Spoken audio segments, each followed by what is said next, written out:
ঢাকা বিশ্ববিদ্যালয়ের অ্যাডমিশন টেস্টে 2025-26 শিক্ষাবর্ষে কিন্তু দুটি প্রশ্ন এসেছিল কন্ডিশনাল সেন্টেন্স থেকে। তাহলে তোমরা বুঝতেই পারতেছো যে কন্ডিশনাল সেন্টেন্স তোমাদের জন্য কত একটা ইম্পর্টেন্ট বিষয়। তোমরা যারা ঢাকা বিশ্ববিদ্যালয় সহ অন্যান্য বিশ্ববিদ্যালয়ে অ্যাডমিশন টেস্টে অংশগ্রহণ করবে, অবশ্যই তোমাদের কন্ডিশনাল সেন্টেন্স ভালো করে পড়তে হবে।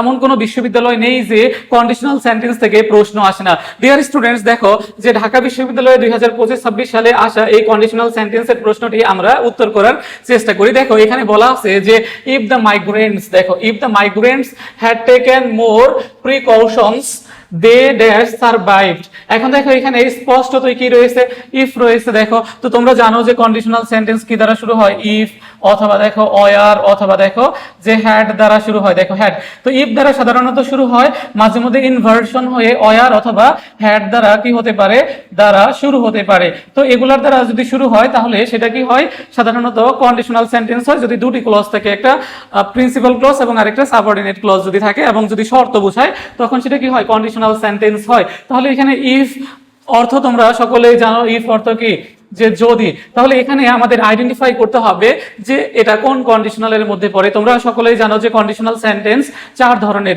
Zero conditional, first conditional, second conditional, third conditional. এখন দেখো জিরো কন্ডিশনাল তো if plus present indefinite tense থাকে, চিরন্তন সত্য এবং বৈজ্ঞানিক সত্য নির্দেশ করে, ওই ক্ষেত্রেও কি প্রেজেন্ট ইনডিফিনাইট টেন্স করতে হয়। তাহলে তো এখানে দেখো প্রেজেন্ট ইনডিফিনাইট নেই।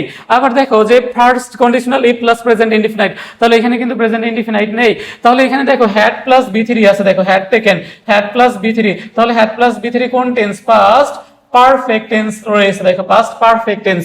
তাহলে তোমরা জানো যে if plus past indefinite tense থাকলে সেকেন্ড কন্ডিশনাল, আর if plus past perfect tense থাকলে কোন কন্ডিশনাল হয়, থার্ড কন্ডিশনাল। অর্থাৎ দেখো যদি অভিবাসীরা আরো বেশি সতর্ক হতো তাহলে তারা টিকে থাকতো। দেখো তো এই ক্ষেত্রে আমাদের যে বিষয়টা লক্ষ্য করতে হবে, যেহেতু থার্ড কন্ডিশনাল, আমাদের দেখো যে ইফ যুক্ত ক্লজটা পাস্ট পারফেক্ট টেন্সে দেওয়া আছে, তাহলে আমাদের বাকি ক্লজে কি আনতে হবে, দেখো উড অথবা দেখো যে কুড অথবা দেখো মাইট। দেখো উড কুড মাইট এর সাথে কি আসবে, হ্যাভ, হ্যাভ প্লাস বি3। দেখো তাহলে আমাদের থার্ড কন্ডিশনালের নিয়ম হচ্ছে if plus past perfect tense, বাকি ক্লজটা দেখো যে উড বা could have plus would could বা মাইট হ্যাভ প্লাস বি3।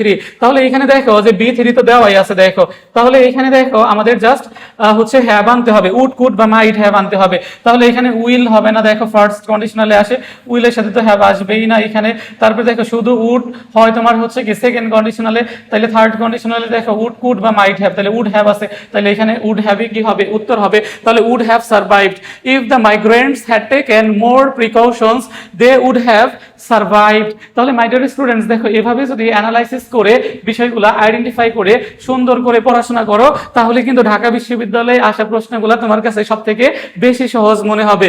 জাস্ট তোমার প্রয়োজন ধারাবাহিক পড়াশোনা, ভালো একটা মেন্টর।